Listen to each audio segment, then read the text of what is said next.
Hello, I'm Mark Bass-Cinthwaite, the Risk Manager with ALPS, and welcome to the latest episode of ALPS in Brief, the podcast that comes to you from the historic Florence building in beautiful downtown Missoula, Montana. Today, I'm going to do another solo, and for those of you that listen to me or have attended CLEs and follow my writing over the years, you know that at times, I am a storyteller, and I also am someone that just spends a lot of time in my head thinking. And I've been thinking a lot. What brought on the topic for today was, among other things, my wife and I have recently become grandparents for the first time. And very exciting. We've just recently returned from a visit to meet him and just had a wonderful, wonderful time. And you get to thinking, at least I do, about, what do I want him to know? What life lessons will I be able to teach, or what insights can I share? And I just got to thinking about some things, and that has led to today's topic. And really what I want to focus on is how to respond when things go off the rails. That's kind of the general topic, I guess, of all of this. And a lot of the learnings and things that I'd like to share, insights, have just come from life experiences. And again, as I opened, I like to tell some stories. So I have a number of stories that I want to share.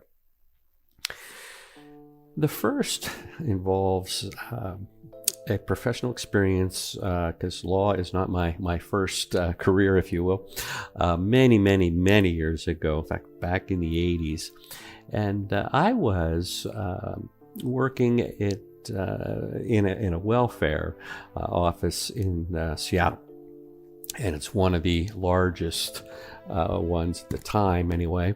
We gave out, I think, more medical assistance than just about any place in the country. It was just a crazy busy place.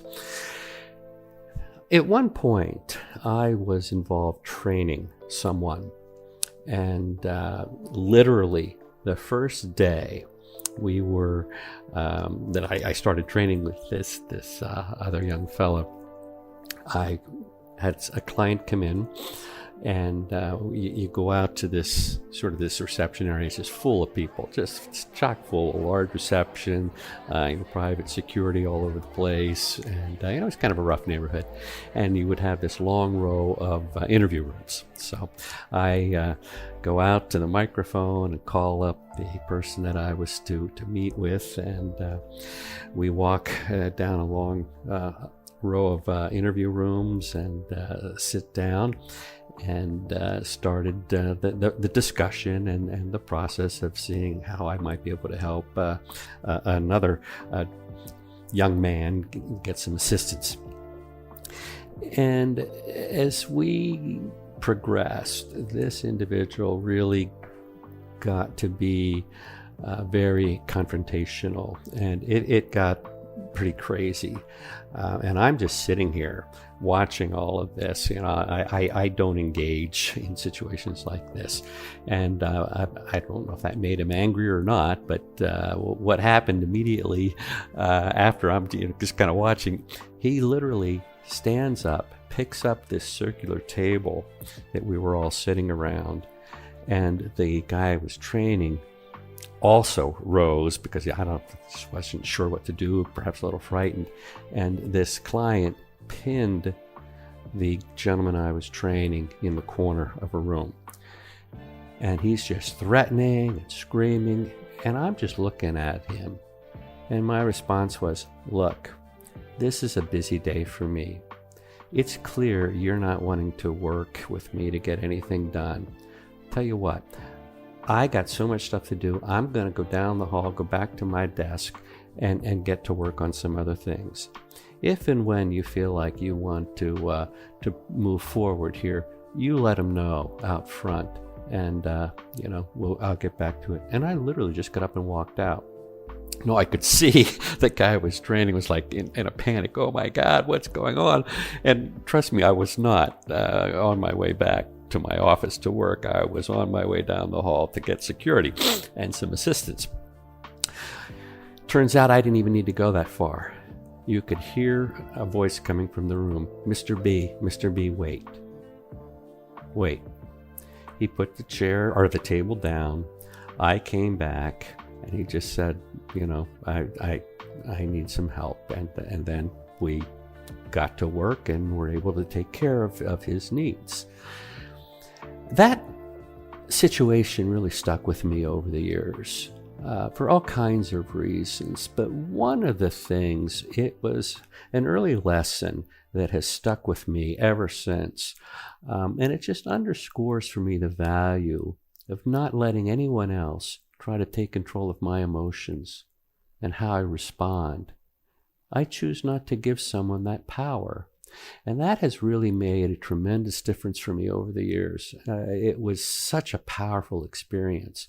And I don't know why I did it in terms of I just wasn't going to. I don't know.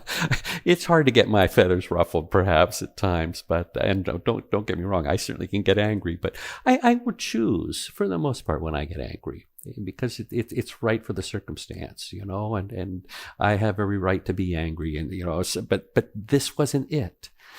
So it's just an interesting experience.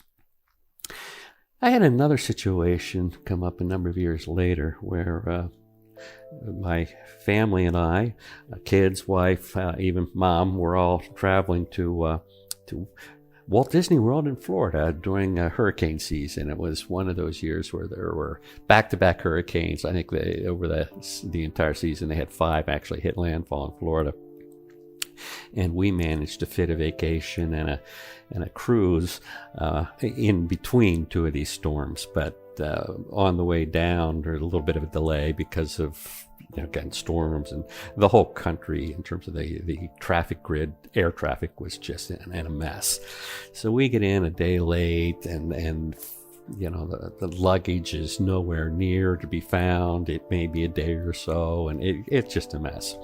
But we're, it's about midnight, literally, and we're standing in line to, report the missing luggage along with everybody else and try to figure out what's up.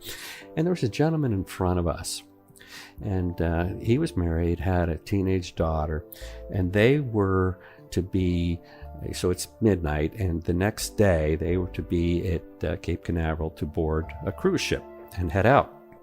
And none of their luggage is here. And this guy is screaming bloody murder and being very, very rude to everybody that worked at the airline, and very demanding. His wife is upset. His daughter's crying. And he said, "We have this. This is a dream thing. We have all of our clothes. We need, this is a wedding on the ship." And they were guests. I mean, she wasn't the bride in terms of the daughter or anything, but this was a big deal, and he's very, very upset. And he's not listening. The woman's explaining, "Sir, we have hurricanes. We've done everything we can. There's nothing we can do. I assure you, we know where your luggage is. I cannot get it here before the cruise leaves. But it is in Tampa.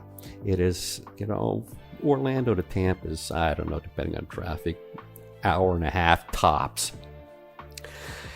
And I'm sitting here thinking to myself, why don't you just close your mouth, stop yelling, see if you can get your wife and your daughter into some local hotel, try to rent a car. I don't know if this is possible, but it's the only option. And then drive over to Tampa, pick up your luggage, and get back.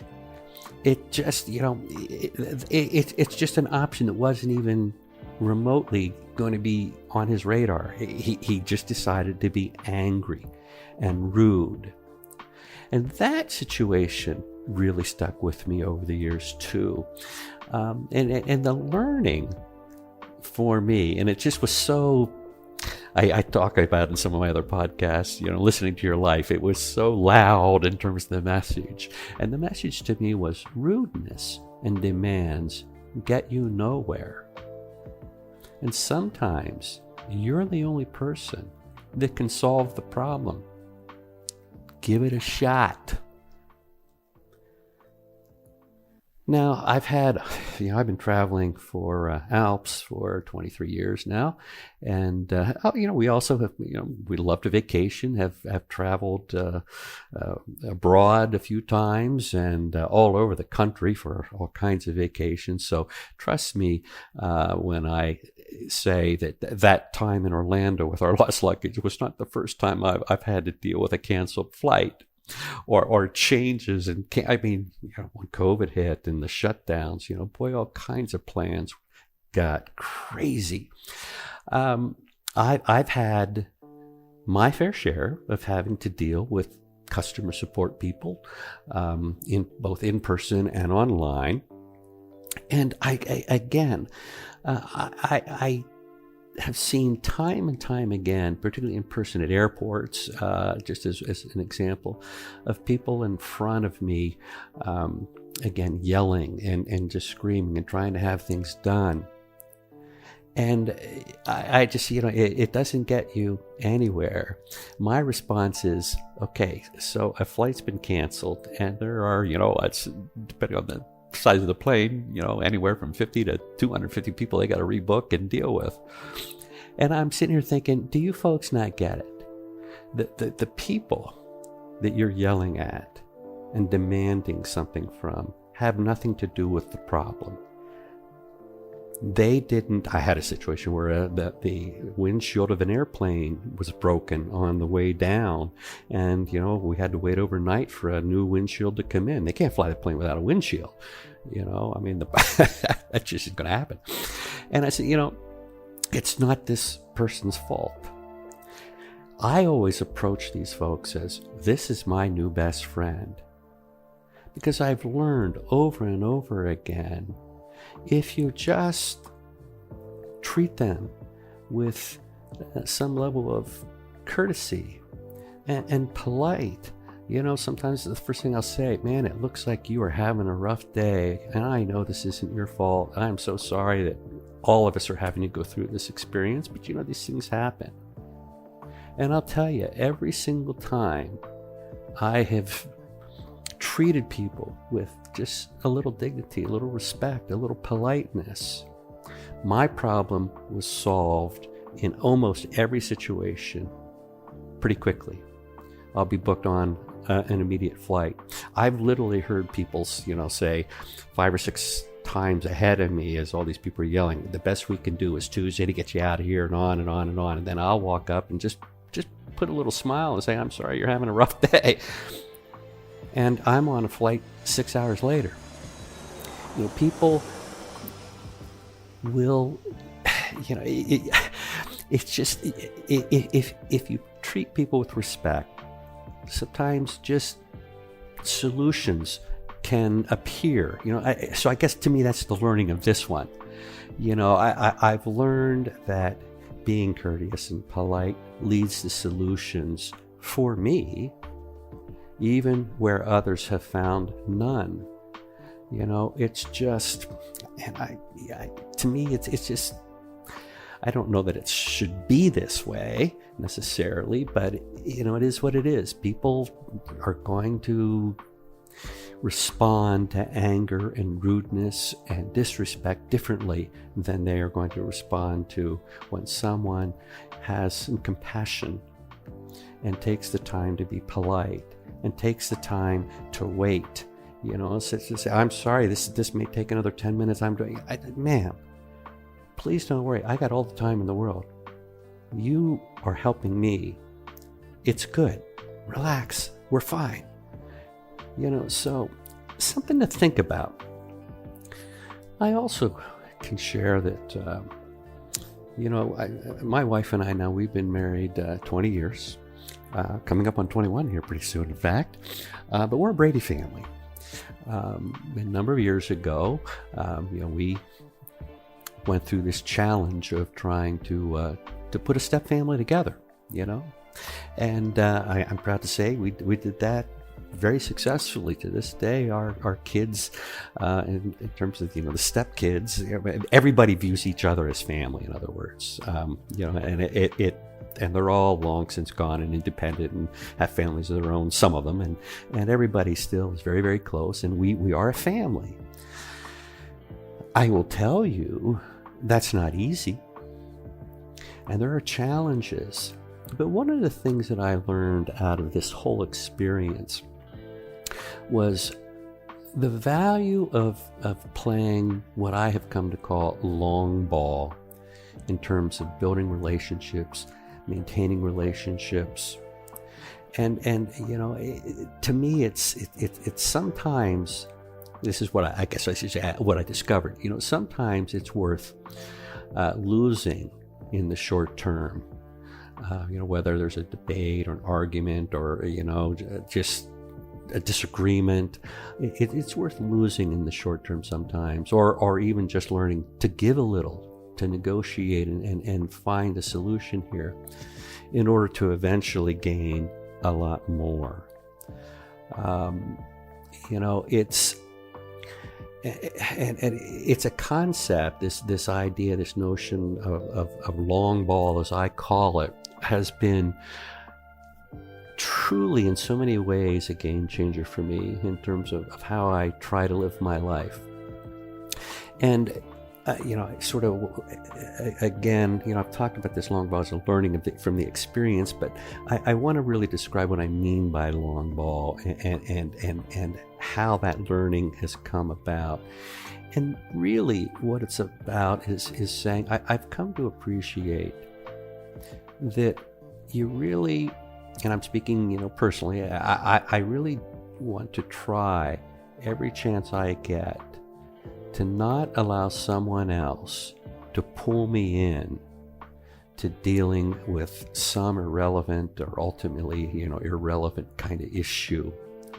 There are big problems and little problems. I'm going to try to dismiss the little problems and, lose now and again or whatever, because I've got my eyes on a different game.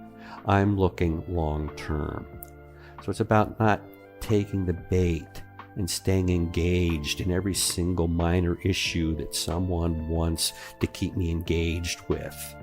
Sometimes this could be an ex, sometimes this is children, sometimes it's stepchildren, but it's about saying, I don't want to be pulled off game. And the way I see it, and the more I've kind of tried to do this in my life, and I started this, to be honest with you, before the step family. It's just that experience putting the step family together really kind of cemented a lot of this.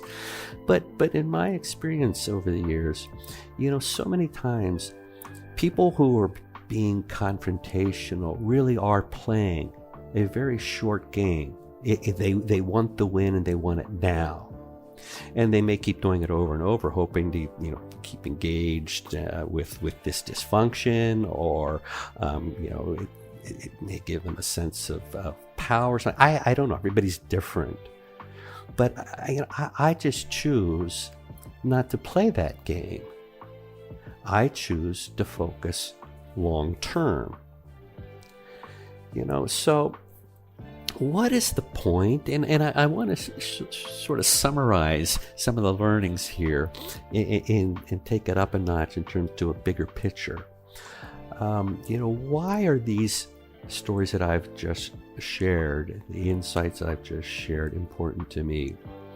And it gets back to sort of problems, whether it's confrontation, whether it's just things going off the rail in so many ways. I sit and I've come to say, whenever there is an issue, a problem, whatever that means to you, I stop and say, I kind of ask myself a question. I try to categorize it, and I say, is this something I can change? Is this something I can influence? Or is this something I have no control over at all, can't do anything about?